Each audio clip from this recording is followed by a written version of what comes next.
અમરેલીમાં કેન્દ્રીય મંત્રીના અધ્યક્ષ સ્થાને સાંસદ સાંસ્કૃતિક મહોત્સવનું આયોજન કરવામાં આવ્યું। અમરેલીની નૂતન મિડલ સ્કૂલમાં કેન્દ્રીય મંત્રી પુરુષોત્તમ રૂપાલાના અધ્યક્ષ સ્થાને સાંસદ સાંસ્કૃતિક સ્પર્ધાનું આયોજન થયું। જિલ્લાના કલાકારોમાં રહેલી સુષુપ્ત શક્તિઓને બહાર લાવવાના શુભ હેતુ સાથે સાંસદ સાંસ્કૃતિક સ્પર્ધાના અનુસંધાને અમરેલી જિલ્લાની તમામ તાલુકાઓમાં યોજાયેલી વિવિધ સ્પર્ધાના પ્રથમ વિજેતા સ્પર્ધકો વચ્ચે અહીંયા સ્પર્ધા આયોજિત થયેલી હતી।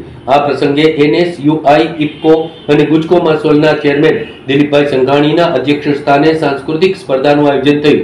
બાળપણથી લઈ રાજકીય ફલક સુધીની દિલીપભાઈ સંઘાણી અને પુરુષોત્તમ રૂપાલાની જુગલ જોડી જોવા મળી રહી છે।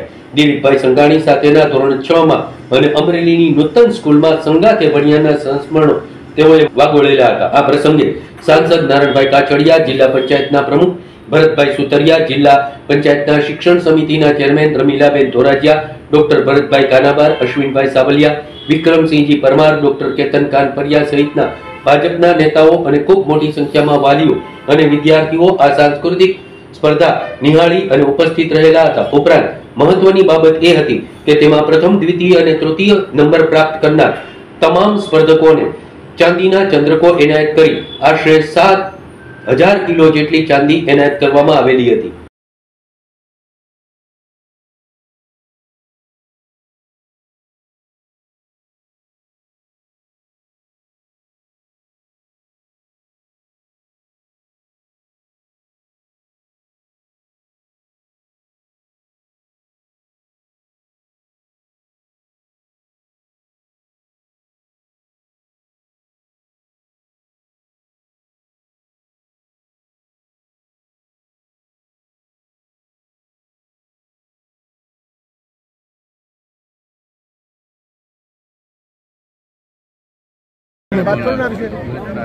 આજે અમરેલી ખાતે સાંસ્કૃતિક સાંસદ સ્પર્ધા કાર્યક્રમનું આયોજન કરેલું છે। આદરણીય પ્રધાનમંત્રીશ્રીએ સાંસદોને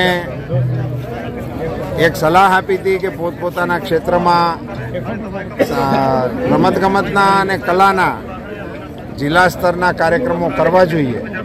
એના ભાગરૂપે અમરેલીમાં સાંસ્કૃતિક સાંસદ સ્પર્ધાનું આયોજન કરેલ છે, જેમાં તાલુકા સ્તરે કાર્યક્રમો સંપન્ન થઈને આજે જિલ્લા સ્તરે એ સ્પર્ધા શરૂ થવા જઈ રહી છે અને હું શુભકામનાઓ પાઠવું છું।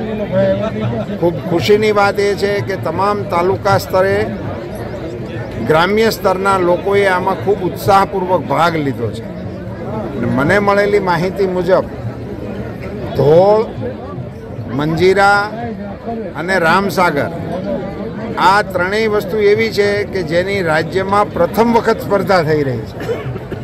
આગામી દિવસોમાં આ પરંપરા રાજ્ય સ્તર સુધી વિસ્તરે એવી શુભકામનાઓ પાઠવું છું અને આ કાર્યક્રમને શુભકામનાઓ પાઠવું છું। ધન્યવાદ।